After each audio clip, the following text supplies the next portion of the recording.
Welcome to Marathi lecture. मी रोहिणी बागू.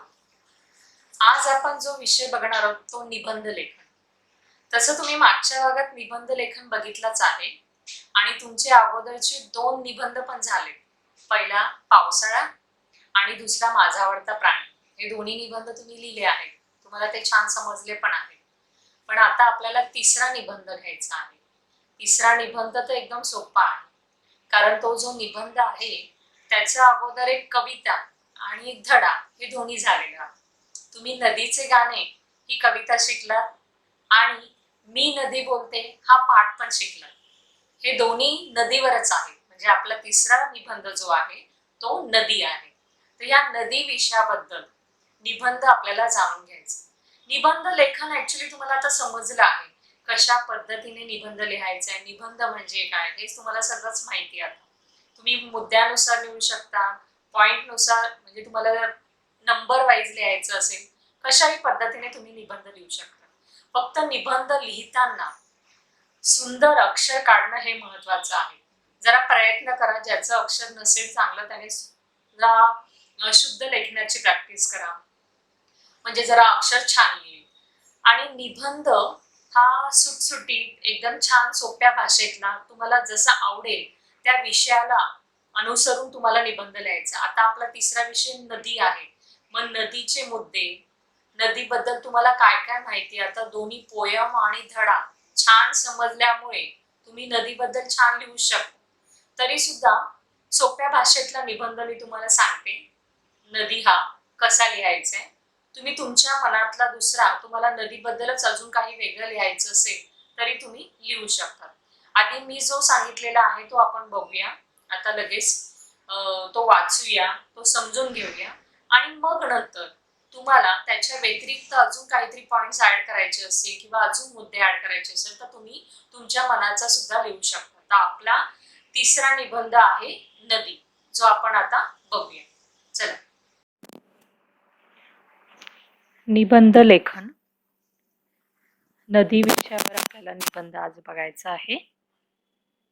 मागचे 2 भाग निबंधाचे तुम्ही बघितलेले आहेत, ऐकलेले आहेत, तुम्हाला समजले आहे आणि तुम्ही स्वतः निबंध पण लिहिले असतीलच.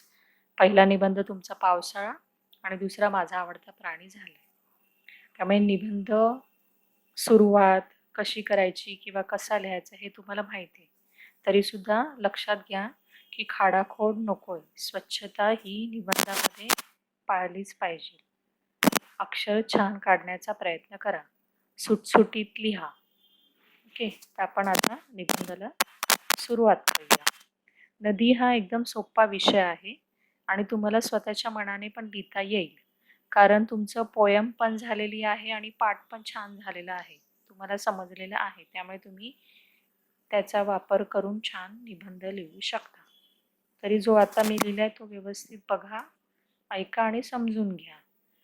याच्या व्यतिरिक्त तुम्हाला दुसरा अजून याच्यात काही मुद्दे ऍड करायचे तर तुम्ही स्वतःच्या मनाने लिहू शकता किंवा हा सेम लिहिला तरी चालेल. छोटा निबंध आहे. मी जो निबंध लिहिला तो आधी वाचते, तुम्ही व्यवस्थित ऐका. नदीचा जन्म पर्वतावर होतो. नदीला अनेक ओढे, मोठे झरे येऊन मिळतात. इतर नद्याही येऊन मिळतात. दरी दरीतून, वनावनातून नदी झुळझुळ वाहत असते. नदी उंच कड्यावरून धबधब्याच्या रूपाने पर्वतावरून खाली येते. नदी किनाऱ्याजवळील परिसर हिरवागार करते. नदीच्या पाण्यावर वीज तयार करतात. त्या विजेवर कारखाने चालतात. शेतातील पंप चालतात. नदीच्या पाण्याचा पिण्यासाठी वापर करतात. नदीतील वाळूचा उपयोग बांधकामासाठी करतात. नदीच्या पाण्यामुळे शेतकरी शेतात भरपूर धान्य पिकवतात. नदीत मासेमारीही चांगली होते. माणसांच्या वस्त्या, छोटी गावे, शहरे यांच्या जवळून नदी वाहत जाते तेव्हा ती जास्त प्रदूषित होते.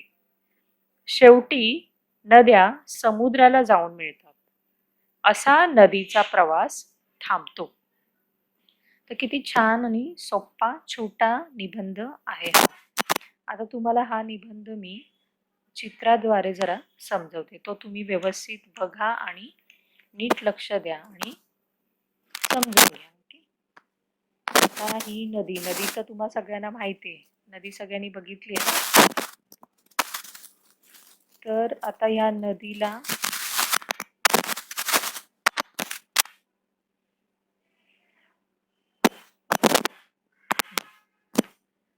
नदीचा जन्म हा पर्वतावर होतो. तिला हे असे अनेक ओढे छोटे छोटे जे ओढे असतात किंवा झरे असतात ते येऊन ह्या नद्यांना मिळतात. नदीला उपनद्या येऊन सुद्धा मिळतात. मग तिची साईज थोडीशी वाढते. हे बघा वेगवेगळ्या नद्या येऊन नदीला मिळतात.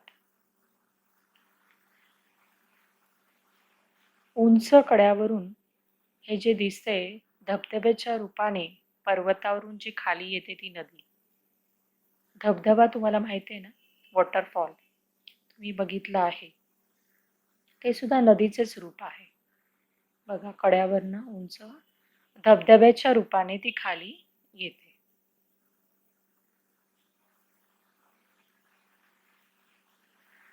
नदीचा किनाऱ्याजवळचा परिसर जो असतो तो हिरवागार असतो.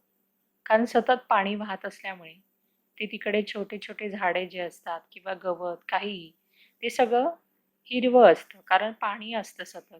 त्यामुळे त्याची वाढ चांगली होते. म्हणून नदीच्या किनाऱ्याजवळ नेहमी हिरवगार असतं. हे डॅम, धरण बांधले जातात.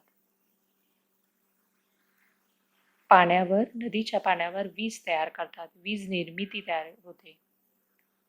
या विजेवर कारखाने बनवतात. फॅक्टरीज तुम्हाला माहिती आहे, छोट्या छोट्या कंपन्या ज्या असतात त्या चालतात. शेतातील पंप जे असतात, म्हणजे शेतामध्ये पाईपलाईनने पाणी मारण्यासाठी जी सोय केली असते, पंप चालवतात. हे सगळं नदी जर जवळ असेल तर त्याच्या पाण्याचा उपयोग करून शेतकरी आपल्या शेतामध्ये त्याचा वापर करतो.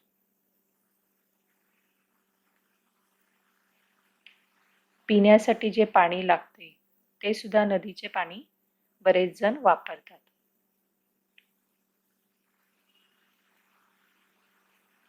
नदीमध्ये जी वाळू असते सँड, त्या वाळूचा देखील उपयोग होतो. ही वाळू तुम्हाला माहिती आहे, रेती पण म्हणतात त्याला. त्या वाळूचा बांधकामासाठी घरं वगैरे बांधतात तेव्हा त्याचा वापर करतात. ही वाळू बघा जमा केलेली आहे. बऱ्याच ठिकाणी नदीतली वाळू काढून अशी जमा करून ठेवतात. मग ती दुसरीकडे पोचवली जाते. तिचा वापर करतात बांधकामासाठी. ही वाळू नदीतली वाळू ट्रकने वगैरे वाहिली जाते. नदीच्या पाण्यामुळे शेतकरी शेतात भरपूर धान्य पिकवतात. शेतकरींना त्याचा उपयोग होतो. मासेमारी, नदीत मासेमारी देखील केली जाते.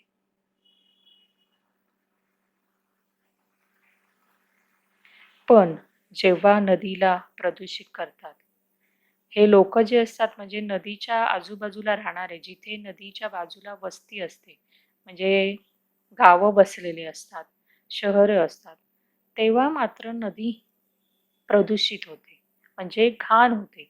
कारण लोक ती नदीला घाण करतात. कारण त्याचा वापर प्रत्येक जण, मग जवळ नदी आहे, पाणी आहे जवळ, मग कामं करण्यासाठी जातात.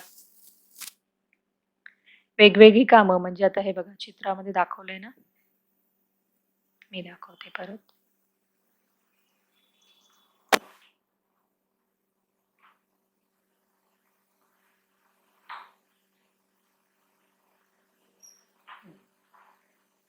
आता इथे काय दिसतंय ह्या चित्रामध्ये, कपडे धुवायला गेलेत पाण्यावर, नदीच्या पाण्यावर. इथे सुद्धा कचरा झालेला दिसतोय. म्हणजे हे जे जवळपासचे लोक नदीच्या पाण्यामध्ये काहीही काम करतात आणि मग ते नदीचं पाणी प्रदूषित करतात. म्हणून नदी जी ज्या ठिकाणी नदीच्या किनाऱ्यावर गावं वसलेली आहेत, शहरं आहेत, त्या ठिकाणी ती जास्त प्रदूषित होते. प्रदूषित म्हणजे जास्त घाण होते. शेवटी ही नदी जेव्हा शेवटच्या क्षणी जेव्हा नदी समुद्राला मिळते तेव्हा तिचा तिथे प्रवास संपतो. म्हणजे शेवटी काय, नदी समुद्राला जाऊन मिळते. असा हा नदीचा प्रवास इथे संपतो. आता आपण निबंध चित्राद्वारे सुद्धा बघितलाय आणि मी तुम्हाला आधी वाचून पण दाखवलं. परत एकदा मी तो निबंध तुम्हाला वाचून दाखवते.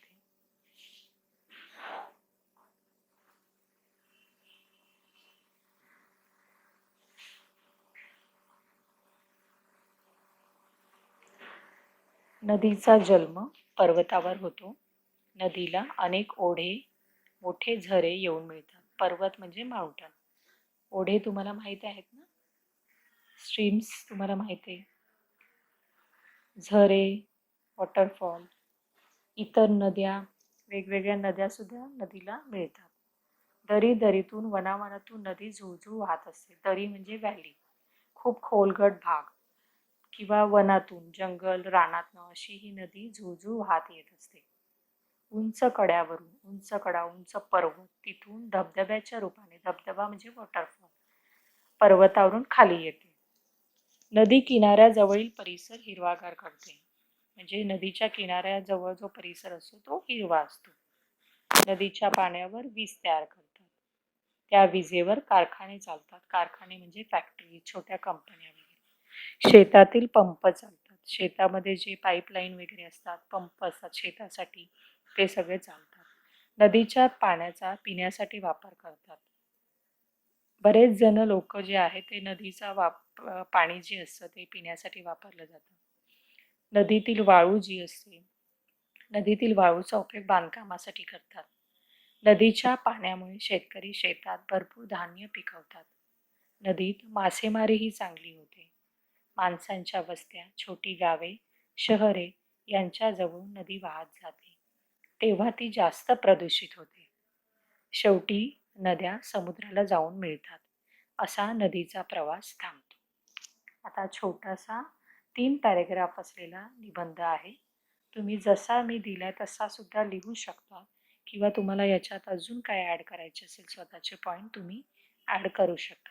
तुमच्या मनाने तुम्हाला नदीवर निबंध लिहायचा आहे, लिहू शकता.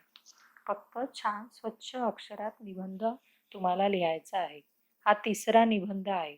पहिला पावसाळा, दुसरा माझा आवडता प्राणी, हा 3रा नदी. निबंध समजला असेल तो व्यवस्थित लिहून ठेवा. थँक्यू.